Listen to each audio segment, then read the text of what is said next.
fome.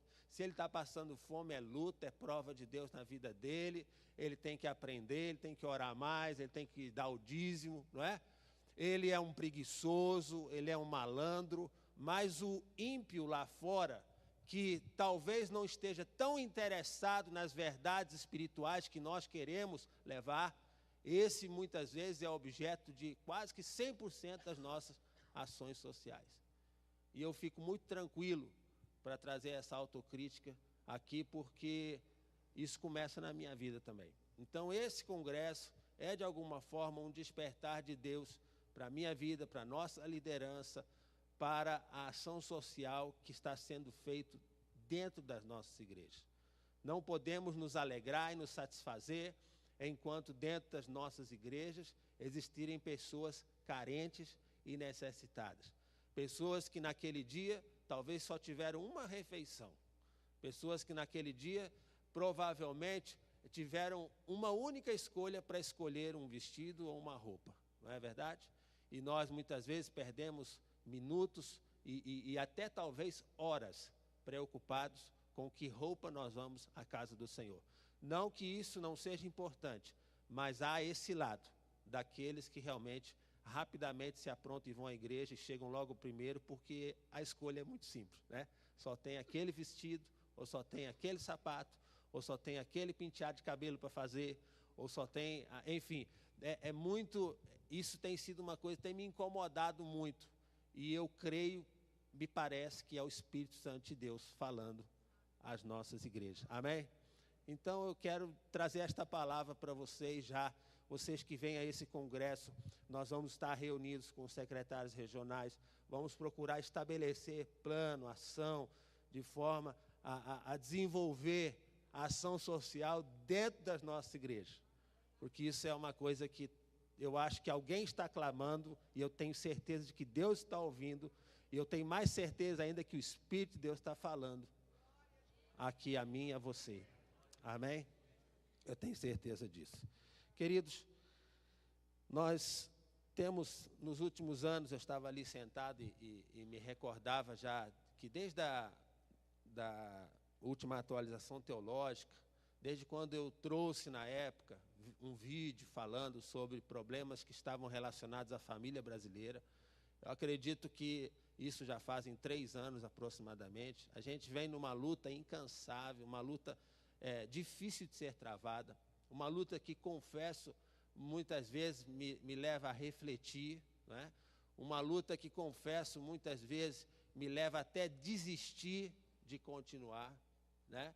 E me leva a pensar que não vale a pena mais, ainda mais quando a gente vê o nosso Brasil hoje, nossa nação, tão alienada de valores que são importantes, ou seja, se temos um governo populista, um governo que é importante ter os projetos sociais, os programas do governo, o Bolsa Família, que para quem critica, é muito fácil criticar o Bolsa Família, mas para uma pessoa que está lá no Nordeste, no sertão, no interior, ou até lá nas nossas cidades, num bolsão de pobreza, e ali os R$100 que ela recebe, isso faz uma diferença na vida dessas pessoas, na hora da mesa, de botar o leite, de comprar o pão, que os irmãos não fazem ideia. Isso tem que ser não só um programa de um governo, mas é um projeto do Estado brasileiro, porque realmente a nossa população que estava na linha da pobreza,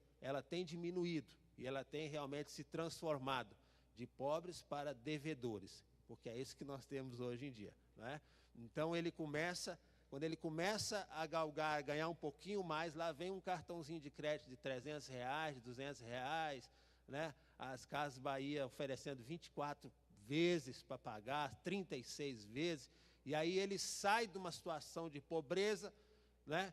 Que não tinha nada, mas agora tem as coisas e tem a famosa fatura chegando lá. Mas, enfim, o fato dessa nação ela ter avançado nesse nível fez com que os olhos da nossa nação se fechassem para valores. Porque quando você começa a entender assim, não, mas então ele está tirando a fome do povo, está dando emprego, mas começamos a aceitar, né, a mentira, começamos a aceitar a corrupção, a manipulação do ser humano, né? A coisificação das pessoas, então isso está errado em nossa vida, está errado na nossa nação, está errado.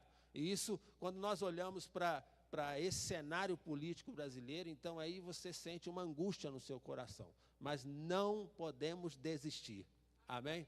Não podemos desistir, nós temos que desenvolver o nosso papel, de ser, talvez, hoje, a figura de João Batista na nossa sociedade, que foi aquele que apontou os pecados do seu governante e não teve medo das consequências que vieram depois. Amém? Eu acho que é isso que Deus quer fazer através da sua igreja.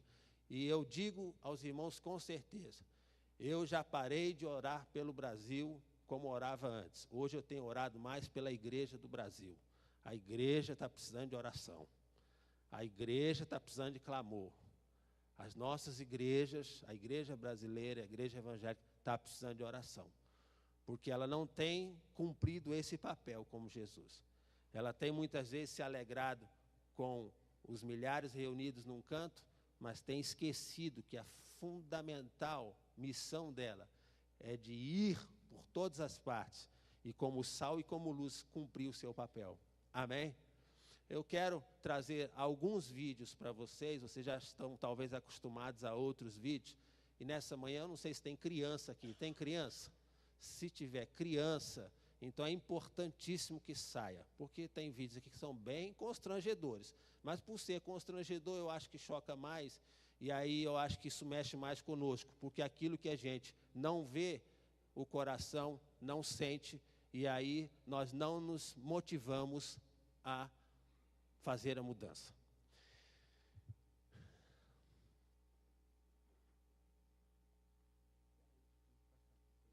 Ah, tá. Tem que fazer aqui o negócio aqui, o F5. Não, acho que não. Pois é, por que ele não quer ir agora? Acho que ele não está reconhecendo a chavinha, tá ligado?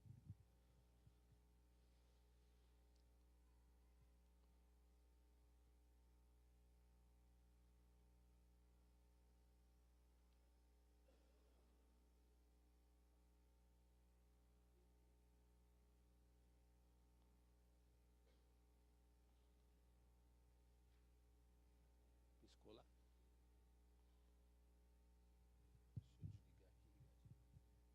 desligar aqui, fazer assim?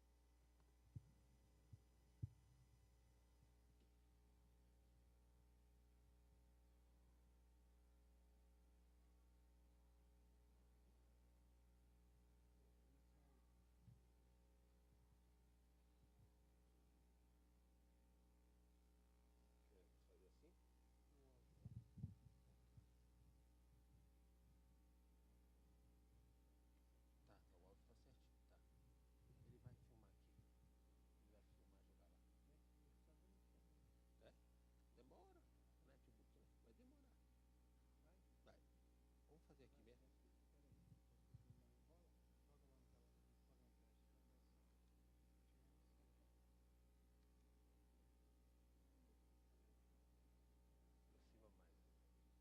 Aproxima mais. Que ele vai ficar aqui.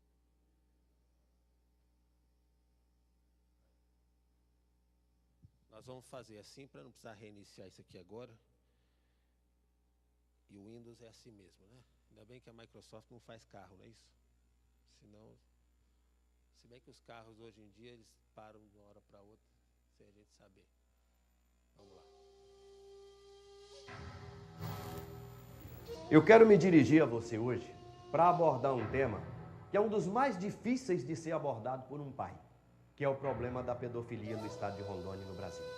Nós estamos vivendo um momento em que um cidadão que eles chamam de pai tem a capacidade de violentar sua filhinha de 4 anos com um cabo de martelo, enquanto uma cidadã que eles chamam de mãe tem a capacidade de filmar para poder vender essa miséria na internet por $8.000. Porque do outro lado da tela tem um miserável que tem prazer, que sente prazer em ver uma criança ser violentada e ser abusada dessa natureza. Enquanto menor a criança, enquanto mais nova, enquanto maior o sofrimento, maior é o valor comercial que essa miséria tem. E essa miséria produz